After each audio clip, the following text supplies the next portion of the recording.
Oh, hey.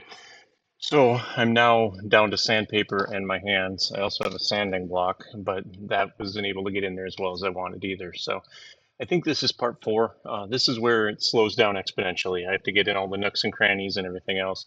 Thought I'd take this opportunity quick to show you what I'm doing. I'm actually wet sanding. As you can see, I have a spray bottle with a couple drops of Dawn dish detergent and water in it. And then I'm wet sanding in here. One of the main reasons I'm wet sanding, well, too, first of all, it doesn't, there's not as much dust. You can see I have this bucket here. The water is running off the trim tab and going right in the bucket, which is kind of nice. I don't make a huge mess that way. Another reason is it doesn't gum up the sandpaper as much. You can see here, I've been using this piece of sandpaper for a long time now, and it really just cleans all of the stuff that gums it up right off. I can also spray in here and see what I need to finish. So I can see that I need to do a little bit more right here. So I come back, I can pretty much clean that. As opposed to dry sanding, you can see how that primer and combination of primer and gel just really gums up the sandpaper. So from here, my plan is to do above this trim tab. I have disconnected this. I'm going to disconnect it from the top and I'm going to remove it just to get it out of the way. I might also try to find a better looking piece than this. And then I need to go do the starboard side trim tab as well and the areas up underneath the motor. I'm going to get that all to 400 and I'm going to get that all to probably 800. From there, maybe 1500. I'm not going to videotape all of that because it's just really tedious and painstaking. So I'm just going to keep working on it. When I come across something that I think might be interesting to somebody, I'll stop and I'll point that out. But really, I'm just going to go across this whole thing. Like I said earlier, if I had taken the trim tabs and the swim platform off and maybe even the power pole, I could get in here a lot better.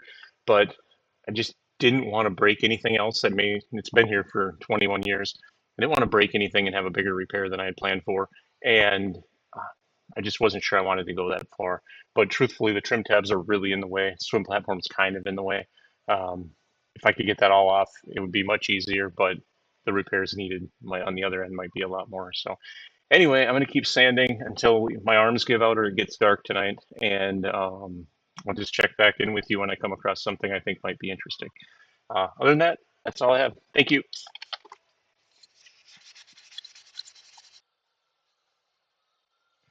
All right, welcome back. So I took this all down to 400. I came back with 800 and went across. You can't really see it too finely, but there were some hairline cracks in the gel along in here and down in here. That almost looked like one.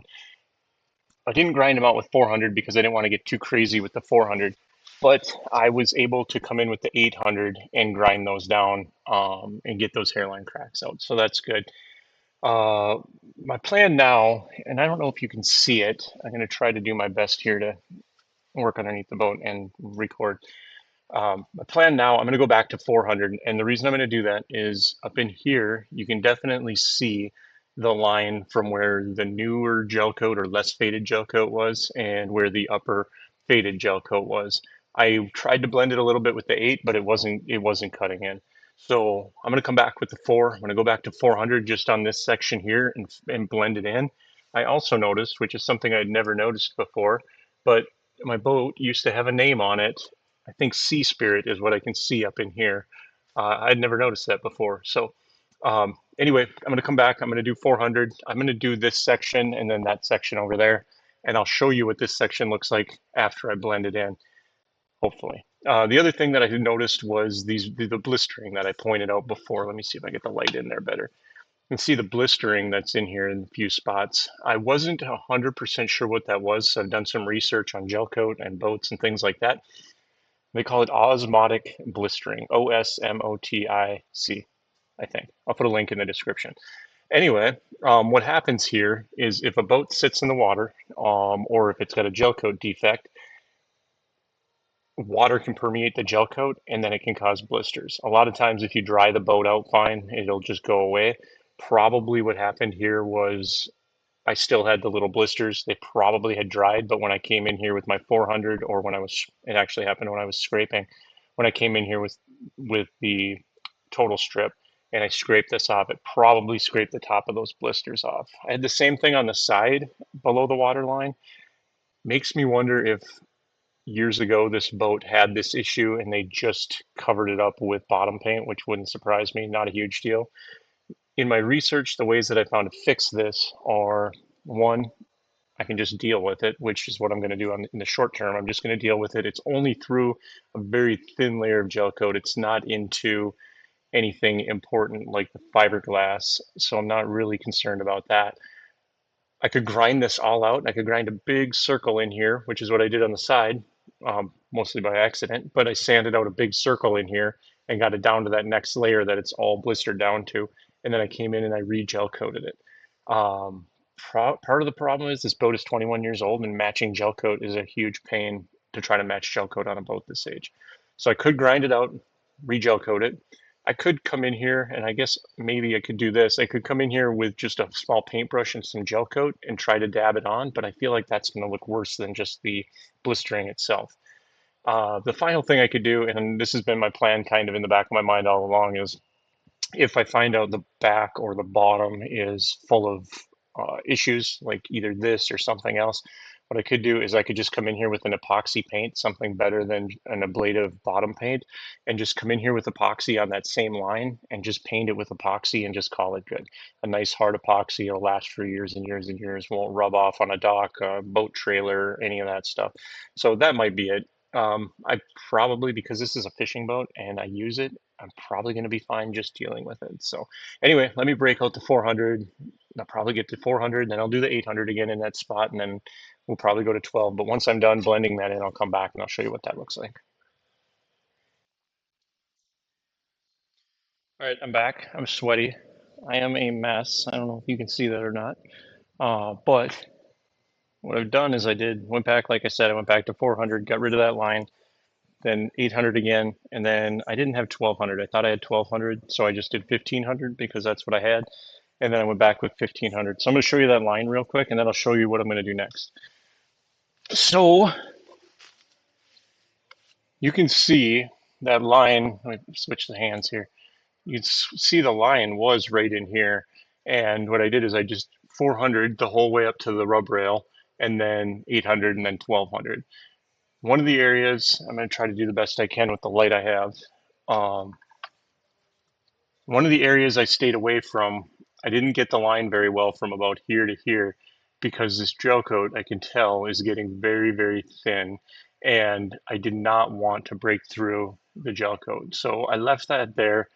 I'm going to contact Everglades and see what they suggest. I'm afraid that I'm going to have to Dremel this out and patch it or just repaint it. But it is what it is. At least I know now. So you can see that line is still here, kind of. I got in there with my hand pretty well.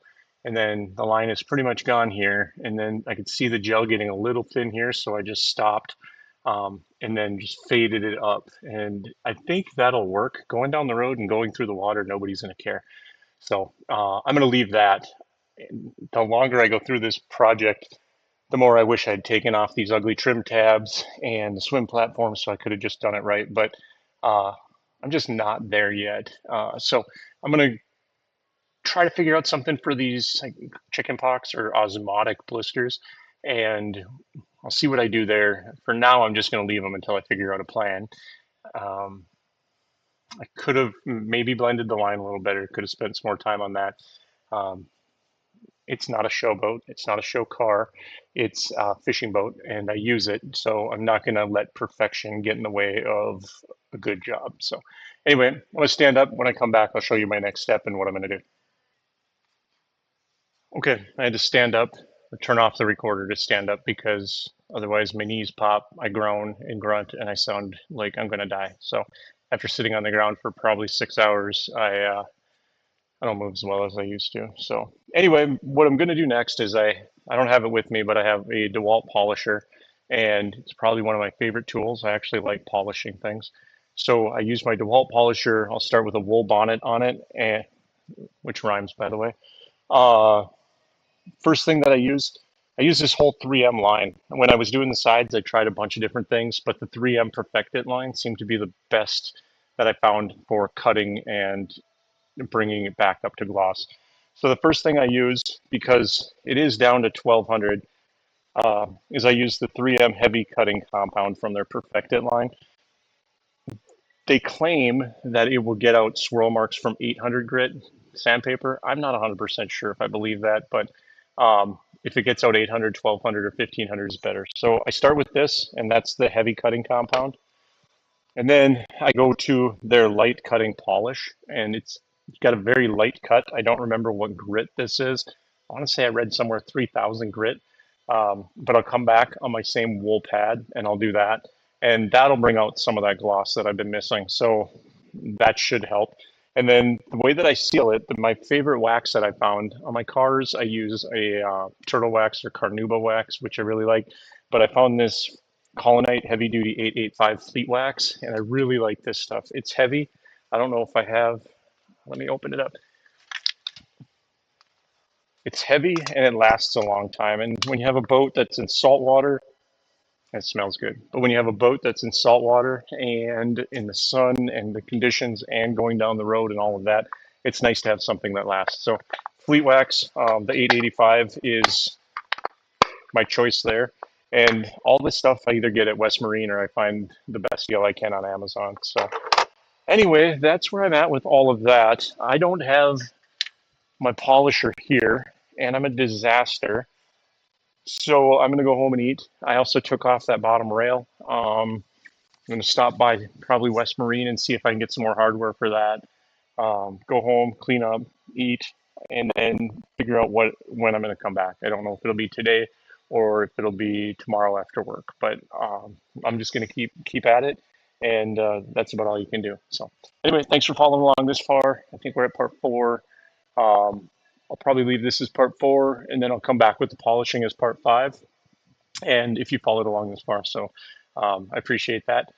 So there's any questions that you have, leave me a comment. And like I say in every video, like and subscribe to tell me about it on YouTube. And you can find me on the other socials, Captain Eric Thorvaldson, Thorvaldsson. I'm on the TikTok and YouTube and things like that. You know, I'm on YouTube, Facebook, things like that. So let me know if you have any questions. Follow me for more projects, and I'll be back with the next part when I get back with the next part. Thank you.